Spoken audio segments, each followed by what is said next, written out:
Materi kita sekarang adalah jenis provisi pertama, yaitu litigation provision yang berhubungan dengan tuntutan hukum yang kita juga sudah pelajari sebelumnya. Tuntutan hukum ini merupakan transaksi yang jarang ditemui oleh perusahaan. Materi ini sudah kita bahas dari aspek pengakuan dan penilaiannya di 2 video sebelumnya. Ketika kita bicara terkait dengan litigation provision, maka PSAK juga mengatur khusus aturan pengungkapan provisi litigasi di PSAK nomor 57 paragraf 15 dan paragraf 16. Dua slide setelah ini menunjukkan kedua paragraf tersebut yang kita sudah bahas di materi sebelumnya. Saya menampilkan lagi paragraf 15 dan paragraf 16 hanya sebagai pengingat saja. Jadi ketika kita masuk ke paragraf 15, kita juga sudah paham bahwa ini menjadi kunci pengungkapan provision yang terkait dengan litigasi. Paragraf 15 ini menceritakan bahwa ada kondisi ketidakpastian yang tinggi dan ini dihadapi oleh litigation provision.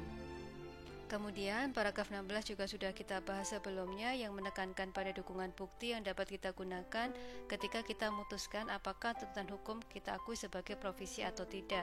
Jadi paragraf 15 dan paragraf 16 tersebut berfokus pada pengakuan yang jelas kita juga berpedoman pada PSAK 57 paragraf 14. Slide ini menunjukkan bahwa litigation provision membutuhkan upaya dari perusahaan untuk menentukan tingkat probabilitas atau tingkat kemungkinan bahwa tuntutan hukum itu dikabulkan oleh pengadilan.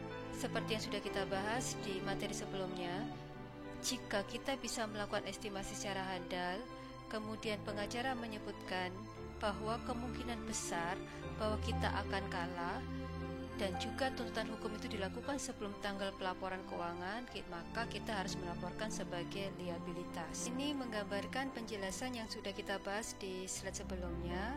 Terdapat ilustrasi yang menyatakan bahwa sebuah perusahaan mendapatkan tuntutan hukum pada periode 2019.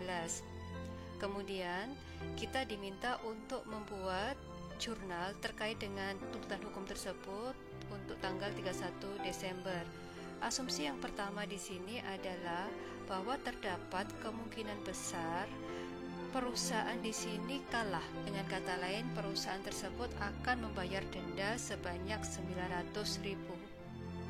Nah, terkait dengan kondisi seperti ini, maka kita harus membuat jurnal tanggal 31 Desember adalah sebagai berikut.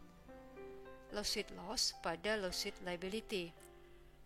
Tuntutan hukum itu terjadi pada tahun 2019, putusan hukum belum ada di tahun 2019, putusan hukum bisa saja di tahun 2020, kemudian pengacara menyatakan bahwa kemungkinan perusahaan akan kalah sebesar 900.000. Nah, dari pendapatnya pengacara, itu sudah menjadi bukti kuat agar kita mengakui sebagai provision terkait dengan litigation. Nah, namanya akunnya apa? Biasanya namanya adalah seperti ini, lawsuit liability. Kemudian kita juga mengakui adanya lawsuit loss sebesar 900.000. Kemudian jika kondisi kedua, ini ada asumsi bahwa kita kemungkinan besar menang. Maka di sini kita tidak perlu melakukan jurnal. Jadi inilah contoh penjurnalan yang berhubungan dengan litigation provision. Kemudian ketika kita bisa kembangkan soal lagi, contoh di tahun 2020, pengadilan memutuskan bahwa kita kalah sebesar 900.000, berarti di tahun 2020 kita harus membayar sebesar 900.000. Berarti di tahun itu kita membuat jurnal lawsuit liability-nya debit pada kas sebesar 900.000.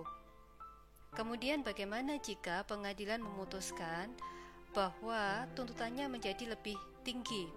Nah, di sini pastinya kita akan membuat jurnal yang terkait dengan itu.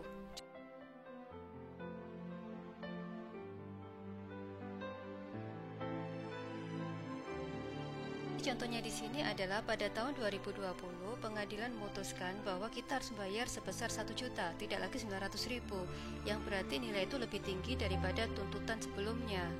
Sehingga kita jelas mengeluarkan uang sebesar 1 juta, kas berkurang di kredit 1 juta, lawsuit liability kita kurangi karena kita sudah bayar di sini, tadi nominalnya ada 900.000, kemudian selisihnya adalah lawsuit loss.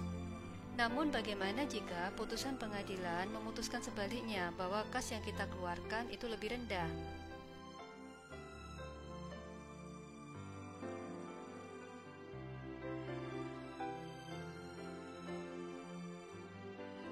Jadi ketika pengadilan memutuskan bahwa kita dikenakan lebih rendah sebesar 500.000, maka nanti akan muncul gain. Jadi kita mengeluarkan 500.000, hutang kita berkurang sebesar 900.000, dan loss with gain adalah 400.000. Loss with gain kita laporkan di pendapatan dan beban lain-lain. Materi kita selanjutnya masih seputar provision, dan kita akan membahas jenis waranti. Terdapat dua jenis waranti, assurance type warranty dan service type warranty, dan kita ketemu di video selanjutnya untuk membahas khusus terkait assurance type warranty.